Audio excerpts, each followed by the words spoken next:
Hello guys, welcome back to my channel, and today we are going to review Tamron 17 to 70 f2.8 for Sony E mount.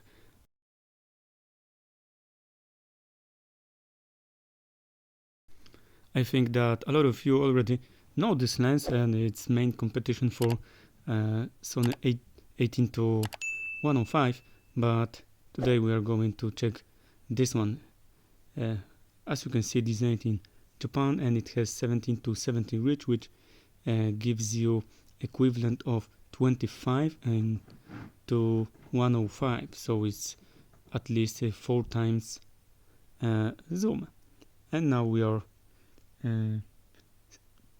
zooming is trying to be as steady as possible, and at least it's 4 times zoom, but it's still a very nice reach to have, so I think that is very nice for an all around.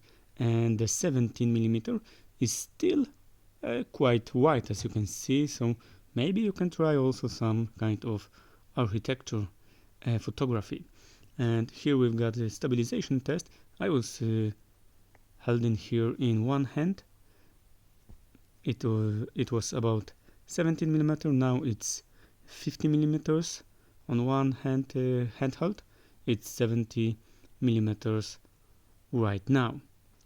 So I think that vibration compensation, because it's called like that in this lens, I think that it works pretty well, but it's not so perfect, and we can see a little bit of jittering in here. It's you can see it here and something in here. You can see a little bit of skipping when I'm panning to the left or to the right, so it's not so smooth, but it's still very good. What about chromatic aberration? As you can see, in a high contrast situation, the chromatic aberration is almost not existing, so it's very well controlled in this lens, and I didn't see chromatic aberration, at least maybe just a little bit, but you have to be very looking for it, but at least no chromatic aberration in this lens. So what about minimum focus distance? As you can see, 70mm here, you've got very close, you are almost touching the subject, and at this minimum focus distance you have a very sharp image, as you can see also right here. So you've got very nice minimum focus distance, and it allows you to create some very interesting perspective, especially on the wide end. So at 17mm you can get almost like macro possibilities with this lens, so very nice. What about bokeh in this lens?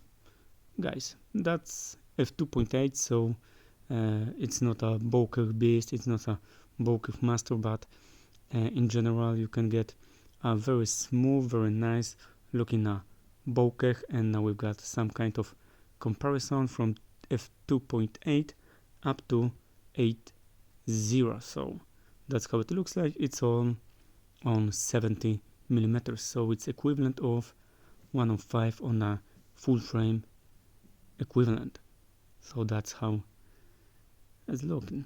And what about next? Let's take a look on a distortion. As you can see, when no correction is on the camera, you've got quite a big distortion in here, so you have to keep in mind it. And what about sharpness? In general, it's very sharp from f2.8 up to f6.3, and we've got similar image right here, so very sharp lens also.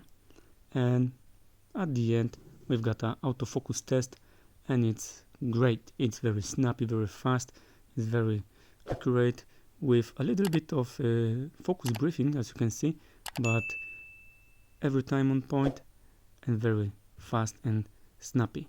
This is in a video mode, so I was recording. Camera was setting from the very fast, and now we've got on a photography mode also very fast. Thank you guys, see ya.